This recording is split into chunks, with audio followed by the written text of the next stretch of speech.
যে মাননীয় মেয়র মহোদয় ভাববেন না যে আমি লক্ষ লক্ষ টাকা ব্যয় করে হুজুরদেরকে নিয়ে আসলাম, এখন দেখি হুজুররা আমার চেয়ার নিতে চায়। আমরা আপনাদের চেয়ার নিতে চাই না, কারণ ওর চাইতে অনেক দামি চেয়ারে আমরা প্রতিদিন বসি। ওইটা তো 5 বছরের চেয়ার, ওইটা তো 5 বছরের চেয়ার। আর ওই চেয়ারের পা যতই শক্ত হোক, কিন্তু যদি 3 লাখ মানুষের কোন জায়গায় মিটিং চলে, মিছিল চলে, তখন ওই চেয়ার কাঁপতে থাকে। ওই চেয়ার দিয়ে আমি কি করব?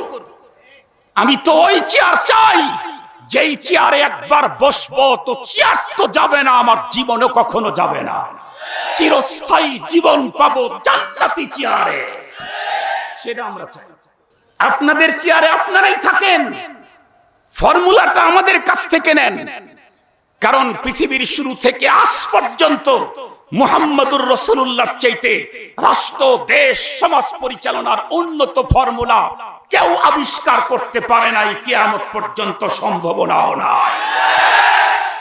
সেই ফর্মুলা আপনার ভাই আমি আমার কাছে আছে। যেহেতু দেশটা সুন্দর করতে চান, সমাজটাকে ভালো করতে চান, আদর্শ মানুষ চান, সুন্দর সোনার দেশ সাজাইতে চান, তাহলে সোনালী দিনের সেই সভ্যতাই লাগবে। নবীজি বলেছেন খায়রুল কুরুনি করনি সুম্মাল্লাযীনা ইয়ালুনাহুম সুম্মাল্লাযীনা ইয়ালুনাহুম। সকল নবীদের ধর্ম ইসলাম, কিন্তু সব নবীদের ধর্মীয় সংবিধান এক রকমের ছিল। ধর্মের নাম ইসলাম, ধর্মীয় সংবিধানকে আরবিতে শরীয়ত বলে। আমাদের দেশের নাম বাংলাদেশ, দেশ পরিচালনার নিয়মকে সংবিধান বলে। আমাদের দেশের নাম বাংলাদেশ, দেশ পরিচালনার নিয়মকে সংবিধান বলে। আমাদের ধর্মের নাম ইসলাম, ধর্মের সংবিধানকে শরীয়ত বলে। সমস্ত নবী রাসূলগণের ধর্ম একটা, ইসলাম, কিন্তু ধর্মীয় সংবিধান সব নবীদের এক রকমের ছিল না। বরং কোন কোন নবীর ধর্মীয় সংবিধান আর এক নবীর ধর্মীয় সংবিধানের সাথে একদম বিপরীতমুখী ছিল। যেমন হযরতে মূসা, হযরতে ঈসা আলাইহিস সালাম, এই দুইজন পয়গম্বর যেই শরীয়ত আল্লাহ পাক দিয়েছিলেন, একটা মাসআলাতে বিপরীতমুখী ছিল তাদের। সেটা হলো কোন মানুষের শরীরে কাপড়ে যদি কখনো নাপাক লেগে যেত, তাহলে এক পয়গম্বরের সংবিধান ওইটা কিয়ামত পর্যন্ত ধুইলে পরিষ্কার হবে না, ওইটুক কেটে ফেলে দিতে হবে। এটা হলো ইফরাত, অতি বাড়াবাড়ি। আর একটা তাফরিদ, অতি ছাড়াছাড়ি। ইফরাত তাফরিদ, একটা বেশি বাড়াবাড়ি আর একটা অতি ছাড়াছাড়ি। আর এক পয়গম্বরের জামানায় তার শরীয়তের সংবিধান ছিল, কারো কাপড়ে যদি কখনো ময়লা লাগে, ময়লা বলতে নাপাক, তাহলে এটা ধুইতেও হবে না, কেটে তো ফেলতে হবেই না, ধুইতেও হবে না, এটা নিয়েই সে সব কাজ করতে পারবে। কিন্তু আমাদের শরীয়ত বাইনাল ইফরাত ওয়াত তাফরিদ মুতাদিল, আমাদেরটা হলো মিডিল। এটাকে নিয়েও নামাজ পড়া যাবে না, এটাকে কেটেও ফেলে দিতে হবে না, বরং পরিষ্কার করলে, পবিত্র হয়ে গেলে এটা নিয়ে নামাজ পড়া যাবে। খুব ভালো করে বুঝবেন কথাগুলি, কারণ আমি আপনাকে দিন শিখাইতে এসেছি, শুধু ওয়াজ শোনাইতে আসিনি। সকল নবীদেরকে যে শরীয়ত আল্লাহ দিয়েছিলেন সেটা ছিল পূর্ণ, কিন্তু আমাদের রাসূলকে যে শরীয়ত আল্লাহ পাক দিয়েছেন এটা হলো পরিপূর্ণ। আবারও বলছি, সকল নবীর শরীয়ত ছিল পূর্ণ। পৃথিবীর কোন রাসূলকে আল্লাহ পাক অপূর্ণ শরীয়ত দেননি। কিন্তু আমাদের রাসূলকে যে শরীয়ত দিয়েছেন, আমরা যে শরীয়ত পেয়েছি, এটা পূর্ণ না, এটা হলো পরিপূর্ণ। আমাদের শরীয়ত যেহেতু পরিপূর্ণ, পরিপূর্ণতার পরে পূর্ণতার আর কোনো অপশন থাকে না। সঙ্গত কারণেই আমাদের শরীয়তের পরে আর কোনো শরীয়ত আসার সম্ভাবনা নাই। আমাদের কিতাবের পরে আর কোনো কিতাবের সম্ভাবনা নাই। আমাদের রাসূলের পরে আর কোনো রাসূলের আগমনের সম্ভাবনা নাই। আমাদের রাসূলের পরে আর কোনো রাসূলের আগমনের সম্ভাবনা নাই। আমাদের কিতাবের পরে আর কোনো কিতাব আসার সম্ভাবনা নাই। আমাদের শরীয়তের পরে আর কোনো শরীয়ত আসার সম্ভাবনা নাই। এ কারণেই যারা মুসলমানদের দাবিদার, তাদেরকে কথা বলতেই হবে, কাফের কাফের কাদিয়ানি কাফের, এ কথা বলতেই হবে। মুহতারাম হাজিরিন, শুনেন শুনেন, কথা শুনেন। কাফের কাফের কাদিয়ানি কাফের কেন? কাদিয়ানিকে যদি কেউ নবী মানে তাহলে আমাদের শরীয়তকে পরিপূর্ণ মানা হবে না। কাদিয়ানিকে নবী মানার অর্থই হলো মুহাম্মাদুর রাসূলুল্লাহর পরে আরো একটা শরীয়ত আমদানির সুযোগ থাকা। আর কোন শরীয়ত আমদানির সুযোগ, কথা বলেন, আর কোন কিতাব আমদানির সুযোগ, আর কোন নবী আগমনের সুযোগ। এজন্য আমাদের প্রত্যেকের অন্তরের দাবি মাননীয় প্রধানমন্ত্রী বরাবর, আমাদের মাননীয় প্রধানমন্ত্রী আমাদের হযরত শেখুল ইসলাম আল্লামা শাহ আহমদ শফি রাহিমাহুল্লাহকে অত্যন্ত শ্রদ্ধা করতেন। হযরত আমাদেরকে কাছে ডেকে বলেছিলেন গত বছর আমরা যখন হযরতের দরবারে গিয়েছিলাম যে আপনারা মাঠে ময়দানে সমস্ত মুসলমানদেরকে খতমে নবুয়তের ব্যাপারে তাদেরকে পর্যাপ্ত পরিমাণে নলেজ দেন। সমস্ত মুসলমানের পক্ষ থেকে কাদিয়ানীদেরকে অমুসলিমের একটা ডাক শুরু হোক। আমি প্রধানমন্ত্রীকে বললে প্রধানমন্ত্রী আমার কথা মানবে ইনশাআল্লাহ। উনি এত বড় আশ্বস্ত ছিলেন, কিন্তু উনি তো আমাদেরকে ইয়েতিম করে রফিক আলার ডাকে সাড়া দিয়ে চলে গেছেন। আমরা মাননীয় প্রধানমন্ত্রী বরাবর শুধু আজকে না, উনি প্রধানমন্ত্রী আছেন, ওনাকে বলবো ওনার সময় যদি না হয় পরবর্তী যারা প্রধানমন্ত্রী হবে, অর্থাৎ যতদিন পর্যন্ত আমাদের শরীরের ভিতরে রক্ত চলাচল থাকে, নিঃশ্বাসের আপ ডাউন থাকে, যতদিন পর্যন্ত বেঁচে থাকি, ক্ষমতায় যারাই যাবে তাদেরকেই বলবো মহানবী সাল্লাল্লাহু আলাইহি ওয়াসাল্লামের খতমে নবুয়তের চেয়ারটাকে হেফাজত করার জন্য গোলাম আহমদ কাদিয়ানীর ভ্রান্ত মতবাদের বিশ্বাসীর এই দলদেরকে রাষ্ট্রীয়ভাবে কাফের ঘোষণা করতে হবে। এটা আমাদের দিলের তামান্না, এটা আমাদের অন্তরের স্লোগান। কাফের কাফের কাদিয়ানি আমাদের স্লোগান। নবীর পরে নবী নাই সংসদেও, কোরআনে তো আইন আছে, নবীর পরে নবী নেই, সংসদেও আইনটা হয়ে যাক, এটা আমরা চাই। নবীর পরে নবী নাই এই আইন কোরআনে আছে না নাই? কোরআনে তো আছে, আমাদের সংসদেও সে আইনটা হয়ে যাবে। মুহতারাম হাজিরিন, মূল কথা যেটা বলতে চাইতেছি, তো আল্লাহ পাক রব্বুল আলামিন আমাদেরকে যে শরীয়ত দিয়েছেন এটা পূর্ণ না পরিপূর্ণ? পরিপূর্ণ যদি কোনো শরীয়ত হয় তাহলে সেই জায়গাতে এমন কোনো অপশন, এমন কোনো ফাংশন, এমন কোনো দিক, এমন কোনো সাইড থাকতেই পারবে না যেখানে শরীয়তের স্পষ্ট নীতিমালা বর্ণনা নাই। কথা বলেন না কেন? একজন মানুষের জন্মের আগ থেকে শুরু করে মৃত্যুর পর পর্যন্ত একজন মানুষের জীবনের যত দিক থাকতে পারে, যত দিক, রাষ্ট্রীয় দিক, ব্যক্তিগত দিক, সামাজিক দিক, যত দিক বলেন, ইসলামকে যদি কমপ্লিট কোড অফ লাইফ মানেন তাহলে কথা তো বলতেই হবে আমার ইসলাম এমন কোন দিক নাই মানুষের জীবনে যেই দিকে ইসলাম আমাকে স্পষ্ট নীতিমালা দেয় নাই। যদি বলেন ইসলামের এই জায়গাতে নীতিমালা নাই তাহলে Islam complete code of life হলো না। Islam is complete code of life, এটা তো শুধু আমাদের কথা না, আমাদের বক্তব্য না। যিনি ইসলাম পাঠিয়েছেন, যিনি আমাদেরকে মুসলিম বানিয়েছেন, ওনার ঘোষণা আল ইয়াউমা আকমালতু লাকুম দীনাকুম ওয়া আতমামতু আলাইকুম নি'মাতি ওয়া রাদিতু লাকুমুল ইসলাম দীনা। আয়াতখানা নাজিল হয়েছে মহানবীজির বিদায়ী হজে, আরাফার ময়দানে, জুমাবার। আল্লাহ পাক রব্বুল আলামিন তার রাসূলের উপরে এই আয়াত নাজিল করে জানায়া দিলেন আজকের এই বিদায়ী হজে, আজকের আরাফার মাঠে, আজকের এই দিনে আমি আমার দ্বীনকে পরিপূর্ণ করে দিলাম। কে বলেছেন? আল ইয়াউমা আকমালতু লাকুম দীনাকুম, আমি আমার দ্বীনকে পরিপূর্ণ করে দিলাম।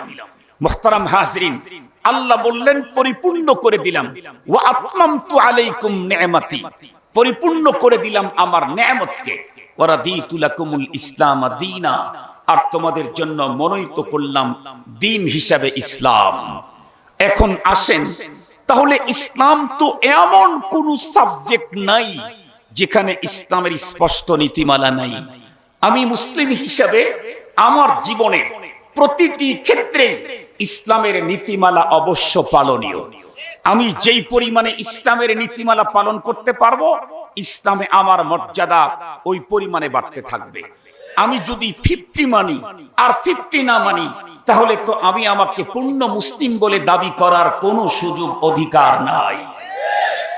যে টোটাল সাইটে ওয়াল অফশরে ইসলামের দিক নির্দেশনাকে মেনে চলে, সেই নিজেকে কমপ্লিট মুসলিম বলে দাবি করার অধিকার। যে ওয়াল অপশনে ইসলামের নীতিমালা মানে না অথবা ইসলামের নীতিমালা জানেই না, সে নিজেকে কমপ্লিট মুসলমান বলে দাবি করার কোনো অধিকার নাই। ভালো করে বুঝবেন, আমি শুধু আপনাদের অনুভূতিতে, আপনাদের আকলের মধ্যে, আপনাদের দিমাগে, আপনাদের মস্তিষ্কে শুধু একটা কথা আজকে ঢুকায় দিতে এসেছি যে ইসলাম আমি যতটুকুন জানি, ইসলাম আসলে এতটুকুন না। ইসলাম অনেক বিশাল। আমার অনেক জানার আছে। বাড়িতে বসে আলিফ বা তাসা জিম হা খ পর্যন্ত পড়লে ইসলাম জানা হয় না। এটা একটু বোঝানোর জন্য এসেছি আজকে। মুহতারাম হাজরিন, ঠান্ডা মাথায় ভালো করে বুঝবেন। দেখেন আমাদের জীবনের কত দিক আছে, তার ভিতরে নরমাল একটা কথা বলি। এই পৃথিবীতে কি একজন মানুষ এমন দেখাইতে পারবেন তামাম পৃথিবী জুড়ে যেই লোকটা তামাম জীবন শুধু সুখই পেয়েছিল, কোনোদিন দুঃখ তাকে টাচ করে নাই? এরকম মানুষ কি পাবেন? নাই। এই পৃথিবীতে কি এমন কোন মানুষ পাবেন যে সারা জীবন শুধু দুঃখই করেছে, জীবনে একদিনের জন্য সুখ পায় না? এমন মানুষ কি পৃথিবীতে পাবেন? নাই। কেন? কারণ পৃথিবী হলো সুখ দুঃখের মিলন মেলা। পৃথিবী হলো সুখ দুঃখের মিলন মেলা। কেউ যদি বলে আমি শুধুই সুখ পেতে চাই, তাহলে তুমি পৃথিবী ছাড়ো, জান্নাতের এরিয়ায় যাও, দুঃখ তোমাকে কোনোদিন টাচ করবে না। কেউ যদি বলে আমি আজীবন দুঃখ পেতে চাই, সুখ আমাকে কোনোদিন যেন টাচ না করে, তাহলে পৃথিবী ছাড়ো, জাহান্নামের এরিয়ায় ঢোকো, সুখ কোনোদিন দেখতেও পারবে না, শুধু দুঃখ আর দুঃখ। তো পৃথিবীতে সে যেই হোক, নবী রাসূল যদি হয়, পীর গাউস যদি হয়, যত বড় আল্লাহর ওলি হোক, দুনিয়াতে সুখ দুঃখ বলেন আছে। একজন মানুষের কারো সুখ কম, কারো দুঃখ কম, কারো সুখ বেশি, কারো দুঃখ বেশি। তাহলে মানুষের জীবন চলার পথে সুখও আছে, দুঃখ আছে। সুখ আর আনন্দ পেলে মানুষ একটু হাসি দিবে না? হাসি দেওয়ার জন্য কি 4-5 জন মিলে তাকে তশকিল করতে হয়? ভাই তোমার অনেক সুখ, তুমি একটু হাসি দাও, এটা বলতে হয় নাকি? অটো পদ্ধতিতে ভিতরে এসে পড়ে। অটো আল্লাহ তাআলার তৈরি করা বান্দারা কত কিছু অটো তৈরি করেছে। দরজার পাশে গেলে সেন্সর লাগানো থাকলে দরজাটা এমনি খুলে যায়। মানুষের আবিষ্কার যদি এত আধুনিক হয়, এই মানুষটাকে যিনি আবিষ্কার করছেন তার আবিষ্কার কত আধুনিক? এই মানুষটাকে যিনি আবিষ্কার করছেন। মুহতারাম হাজিরিন, খুব ভালো করে বুঝবেন কথাগুলি। তো আল্লাহ পাক রব্বুল আলামিন এর ভিতরে অটো সেন্সর দিয়ে দিয়েছে। আপনারা তো এতদিন পরে, অনেক পরে আবিষ্কার করছেন অটো সেন্সর। কাছে গেলে দরজা খুলে দেয়, ভিতরে অটো সেন্সর মালিক আগিয়ে দিয়েছে। দুঃখ লাগলে মনের অজান্তেই চোখ থেকে পানি আসে, সুইচ টিপতে হয় না, বাটন টিপতে হয় না, অটো সেন্সর আল্লাহ তাআলা আগেই লাগায় রাখছেন। মুহতারাম হাজিরিন, খুব ভালো করে বোঝার জন্য চেষ্টা করবেন।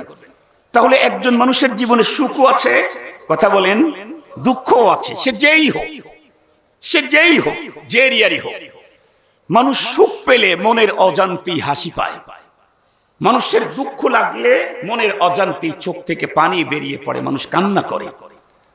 যেই হাসি আর কান্না পৃথিবীর প্রতিটি মানুষের জীবনে আছে। কিন্তু যারা মুসলিম, তাদের জন্য শরীয়তের স্পষ্ট নীতিমালা দেওয়া হয়েছে।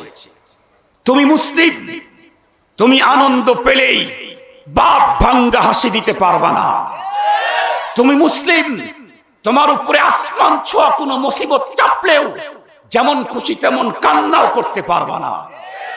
আপনাদেরকে একটা মিসাল দিলে ভালো বুঝবেন। আমার ভাই, আমার ভাগ্নে, আমার আপনজন ডিফেন্সে চাকরি করে, প্রকৃতই চাকরি করে, মানে এমনিই বলতেছি, আমার ভাগ্নে ডিফেন্সে চাকরি করে।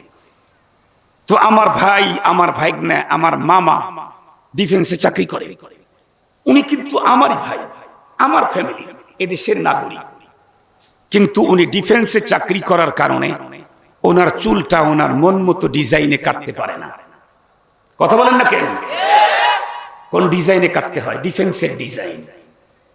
নেইমার আর মেসি কাটিং দেওয়ার সুযোগ ডিফেন্সে চাকরি করে ওর নাই, অন্য কারো আছে যে ডিফেন্সে চাকরি করে। ও নেইমার কাটিং দিবে, মেসি কাটিং দিবে, বলবে তোমার মতো লোক দরকার নাই, বেরিয়ে যাও। খুব ভালো করে বুঝবেন, ডিফেন্সে যে চাকরি করে ও মন মতো করে নিজের পোশাক যেটা পরে, বিশেষ করে ডিউটিরত অবস্থা, নিজের চয়েস মতো কালার চয়েস করার অনুমতি আছে নাকি, অধিকার আছে নাকি? ডিজাইন, কথা বলেন, ডিজাইন প্রিন্ট কোনটাই না। এমনকি পায়ে যে জুতা পরবে, শু, এটাও তার নিজস্ব চয়েস চলে না। ডিফেন্সের নির্ধারিত শু তাকে পড়তে হয়। ডিফেন্সের একটা চাকরি কয় কোটি টাকা দিবে আপনারে, তাই যদি মাথার চুল থেকে পায়ের জুতা পর্যন্ত তাদের ডিজাইন নিতে হয়। ইসলাম যে মালিক আপনাকে জীবন দিয়েছেন, যে মালিক পৃথিবীতে আপনার পিছনে অক্সিজেন আপনার পিছনে লাগায়া দিয়া অক্সিজেন আপনার কাছে পৌঁছাচ্ছেন, একদিন অক্সিজেনের ক্রাইসিস হলে আইসিইউতে ঢুকে অক্সিজেন নিতে থাকলে প্রতিদিনের 1.5 লক্ষ টাকা বিল আসে, তখন যে আপনাকে অক্সিজেন দেয়, আপনি তখন কোনো কাজ করতে পারেন না। যেই অক্সিজেন লাগাবার পর আপনি অথর্ব হয়ে পড়ে থাকেন, সেই অক্সিজেনের বিল যদি 1.5 লাখ টাকা হয়, যেই অক্সিজেন লাগার পর দুনিয়াকে পাল্টে ফেলেন, সেই অক্সিজেনের বিল 24 ঘন্টায় কয় কোটি টাকা হয়। ফিকির করো, চিন্তা করো, ভাবো। ফিকির করো, চিন্তা করো, ভাবো। মালিক আমাকে কি দিয়েছেন, আমি মালিকের কতটুকুন মানছি? মালিক আমাকে কি দিয়েছেন, আমি মালিকের কতটুকুন মানছি? মুহতারাম হাজিরিন, তো আমি বাংলাদেশী, উনি বাংলাদেশী।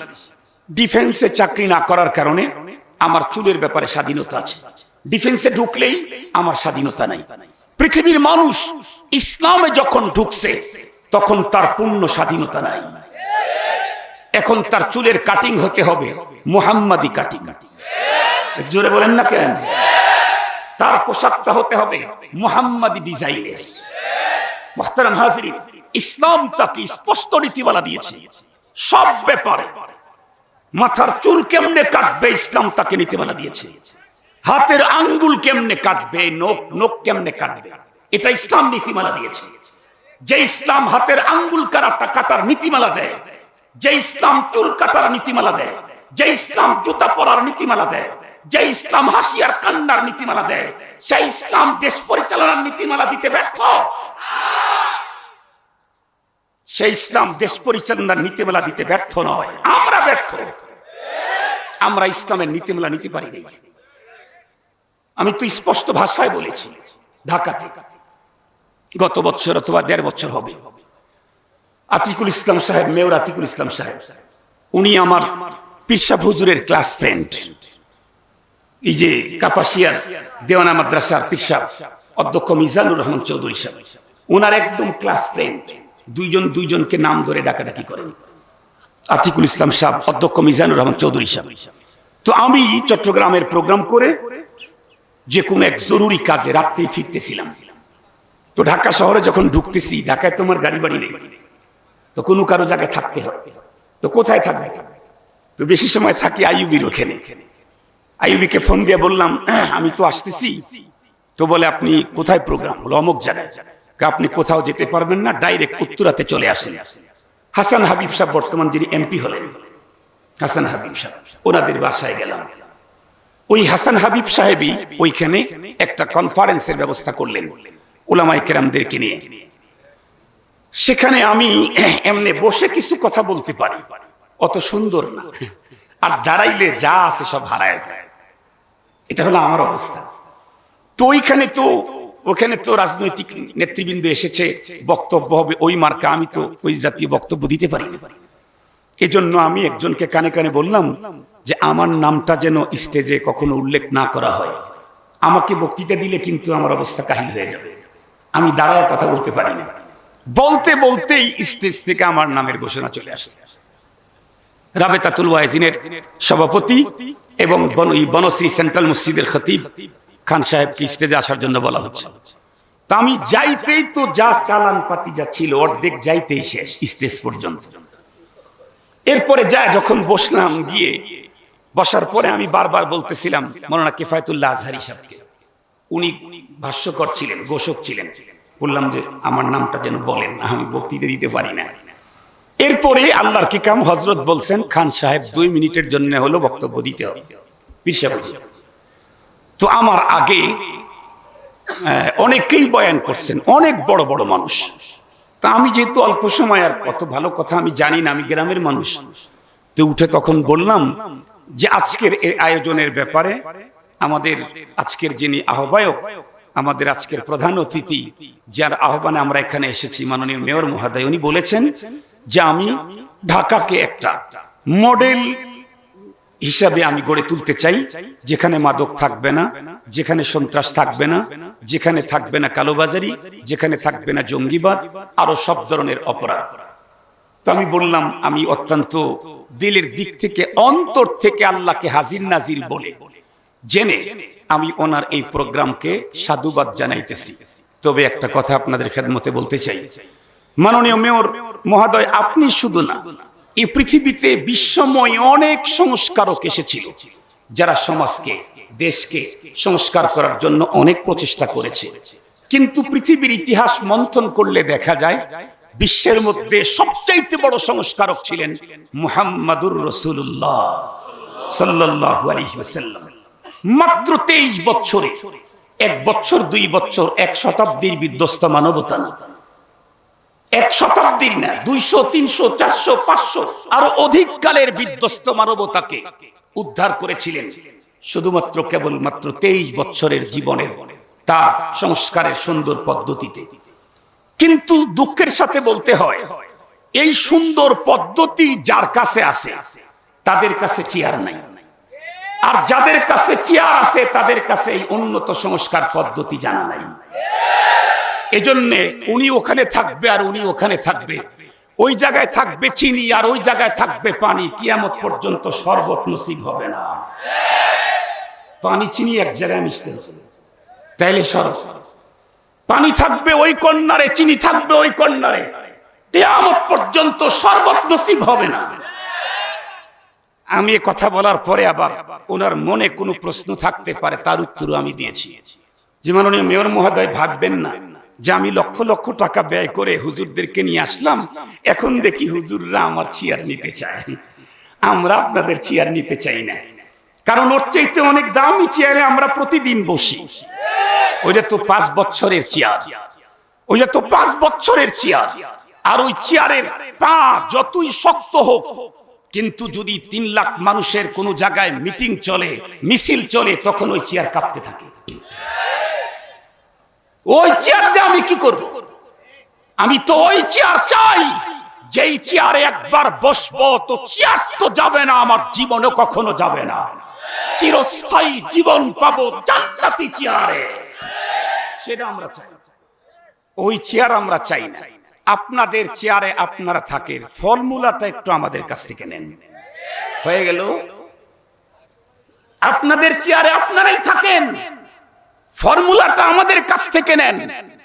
কারণ পৃথিবীর শুরু থেকে আজ পর্যন্ত মুহাম্মাদুর রাসূলুল্লাহর চাইতে রাষ্ট্র, দেশ, সমাজ পরিচালনার উন্নত ফর্মুলা কেউ আবিষ্কার করতে পারে নাই, কিয়ামত পর্যন্ত সম্ভাবনাও নাই। সেই ফর্মুলা আপনার ভাই আমি আমার কাছে আছে, আপনার ভাতিজা আমি আমার কাছে আছে। আপনি চাইলেই আমি আপনাকে ফর্মুলা দেব। ফর্মুলা নিতে সমস্যা কোথায়? কারণ যেহেতু দেশটা সুন্দর করতে চান, সমাজটাকে ভালো করতে চান, আদর্শ মানুষ চান, সুন্দর সোনার দেশ সাজাইতে চান, তাহলে সোনালী দিনের সেই সভ্যতাই লাগবে। নবীজি বলেছেন খায়রুল কুরুনি করনি সুম্মাল্লাযীনা ইয়ালুনাহুম সুম্মাল্লাযীনা ইয়ালুনাহুম, তাছাড়া হবে না। সত্যনের মশালবাহী প্রিয় মনীষীদের পাপড়ি টিভি।